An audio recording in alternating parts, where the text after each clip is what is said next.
Driving Aphrodite, or My Life in Ruins. And as an example of just how funny The Invention of Lying is, let's stand it up next to Driving Aphrodite, which had, from my experience, no laughs at all. It was originally entitled My Life in Ruins. I think actually in America it was released as that. They changed it presumably because it just looks like a review of the film. Remember Nia Vardalos was in My Big Fat Greek Wedding? Remember that? I do remember that. She wrote it originally, I think, as a one-woman stand-up show. Then it was picked up, turned into a movie. It became, I may be wrong, I think it became the biggest money-spending independent movie hit of the time. I think it was then outstripped, obviously, by Passion of the Christ, but it took more money than Blair Witch, or cost less and then took more. So it was a huge, big hit. Ever since then, Nia Vardalos has struggled to kind of find a vehicle that will, give her the same sort of results. And she did that thing, Connie and Carla, in which she plays somebody pretending to be a drag queen, which wasn't particularly. So what they do? Okay, let's safe territory. Let's send her to Greece. And the story is that she is a Greek tourist guide taking around, and she's interested in Greece and she loves Greece. But the people that she has to tour around Greece are all bozo tourists, and they are all straight off the racial stereotype range. So there's the Australians who are cracking open tinnies of Fosters and talking about going to the toilet the whole time. There are the British people who are uptight and snotty. There are the Americans who are loud and brash. There are the Canadians who are like Americans but intelligent. I mean, it is literally like you just went through the Observer book of racial stereotypes. Actually, we should. Is there one? Is there what? An Observer book of racial stereotypes? Yeah, I think Dara edited it. And before he wrote the book about, there is no such thing as a racial stereotype. I mean, it is incredible.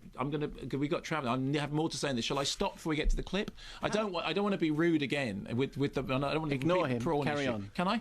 We've got a clip. How long are you going to go on? Well, there's a clip and then a review. It'll be another 4 minutes. Yeah, that's fine. You go ahead. You okay? Thank you for asking. Yeah, it's okay by me. Okay. It's my show. Okay. You carry on. One of the people on the tour... He'll do what he's told. ...who's described as the Joker. The Joker is Richard Dreyfuss. Here's a clip of Richard Dreyfuss in one of the funnier moments from My Life in Ruins, a.k.a. My Big Thin Greek Wedding. I'm Irv Gideon, and I've come here to see as many ancient ruins as possible. And judging from your husband, the trip is already a success. Oh! There you are. And indeed, funny. I'm killing me. How many of you, like me, have come here to fondle as many nude statues as possible? Oh. After even I came. Jeez, this is comedy. The Greeks invented it. But apparently forgot it soon afterwards. So, what are the things that are wrong with this movie? Let's romp through it. The first one is, it's apparently the first Hollywood, I'm quoting, the first Hollywood movie to be given permission to film at the Acropolis since Boy on a Dolphin.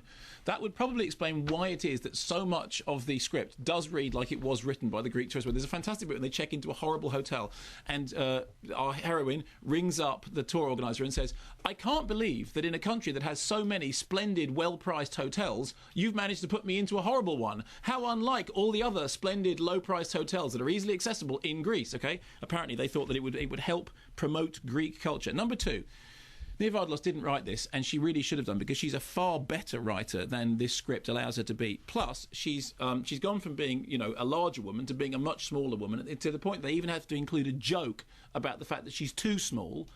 But it just looks like what they've done is taken somebody who was interesting and funny and then tried to fit them into some Hollywood mould which they don't fit into. 3, the racial stereotyping isn't funny. It's not that it's racist, it's just that it's not funny. I mean, it's Australians, maybe funny things about them. The fact that they drink, Fosters and talk about going to the toilet isn't one of them. 4, there is a character called Poopy Cacus.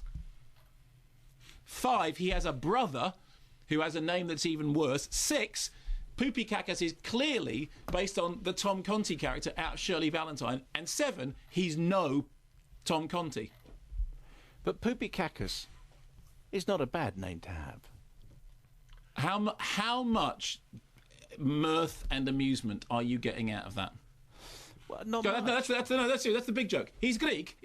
Hello. Oh, yes. But Richard Curtis What's his gives name? one of his characters a rude name and everyone likes it. But that's the whole point, right? It's not just having the rude name. It's the way. Having Kenneth Branagh called... What was he called? I'm not going to say. That's right. You can't even say it, can you? Amongst the most ridiculous things that you've asked me, that's one of them. That was it. And every time Kenneth Branagh was referred to by that name, I laughed. Every time Poopy Cacus' name came up, didn't laugh at all. Sorry, no laughing, none. Nada, niente, niet, nil point.